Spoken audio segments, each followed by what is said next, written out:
a few years since Cirque du Soleil was last in Romania. What brings you here? Oh yes, it's been a few years indeed, and we're very excited to be back here in Bucharest, Romania. We're an arena touring show, so we have the honor and real great fun of traveling every single week to a different city or a different country. And so we're here with the show OVO by Cirque du Soleil in our European tour, and really delighted to be premiering tonight here at the Rome Expo. Can you share some information about the creative process behind OVO? Yeah, so a show of this magnitude, it's quite the large production. So it takes a few years actually before we have the idea of, oh, what could we do with insects? How can they move acrobatically? How can we inspire the characters? What set design? And then we do the whole casting process around the world, because we do hire very high level acrobats. On this show we have 2 Olympians. So casting, costume design, costume creation, all of that is before we actually do the creation, which takes about 3 to 6 months.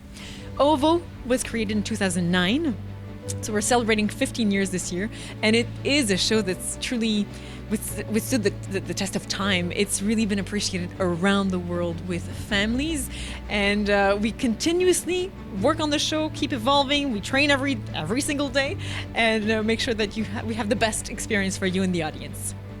What surprises should the audience expect to see tonight? Every show is different, right? We have the show on stage, but there's no show if there's no audience. And there's always interaction. The applause, the laughter, the feedback, that's what feeds the artists. And also there's some interactions with the clowns. So we have 3 clowns. They will pick some people in the audience. They'll interact with them. They'll joke with them. So the audience is definitely a big part of the experience that will happen night after night. So it's different all the time. I can't wait to see what is going to be here in Bucharest. Are there any plans for future performances in Romania beyond OVO? We are an international company, and I think it's really one thing that's great about Cirque du Soleil. We're really going around the world and bringing this, hopefully, inspiration and good feeling to audiences. We've been here before. We're delighted to be here now. So absolutely stay on the lookout on the website, cirquedusoleil.com, to see all the upcoming cities and shows that are coming maybe near you in the future. It's a really accessible show. We follow the story of a blue fly who's coming with an egg on his back, because ovo means egg in Portuguese. And he's meeting this new colony of insects, and the entire show is their interactions. So there's a love story with the ladybug, there's a bit of confrontation with the chief, there's some people that are curious and some that are very friendly. We have 7 musicians that play live the entire show. Video projections on the entire wall and the stage, beautiful costumes like you can see behind me. So there truly is something for everyone, and we really hope that you'll enjoy this journey with us, and that you'll forget your life worries and really just come and have a great experience with your friends and family.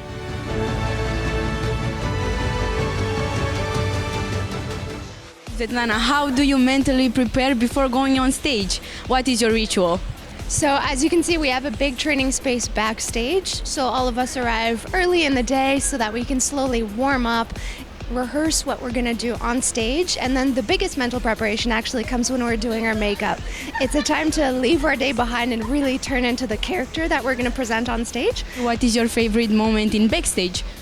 Ooh, backstage, I'd say between the acts, just encouraging somebody if somebody's doing something new or something they've been working towards in the show. I love the spirit of helping each other, as well as there's a lot of high fives and handshakes and just encouragement amongst the whole team, not just the artists, but also the technicians that are here to help us and really make the show happen. So all of that encouragement, I love backstage. Can you share some insights into your training routine? A lot of us are working as part of a team, so the teams need to make sure they're in sync for the day, they're coordinated. So a lot of people will train together and then separately on their own. But I always try and do a little bit of Pilates, stretching, warming up, and then for the wall so that nothing surprises me. Have there been a moment where one of you maybe messed up on stage? Absolutely.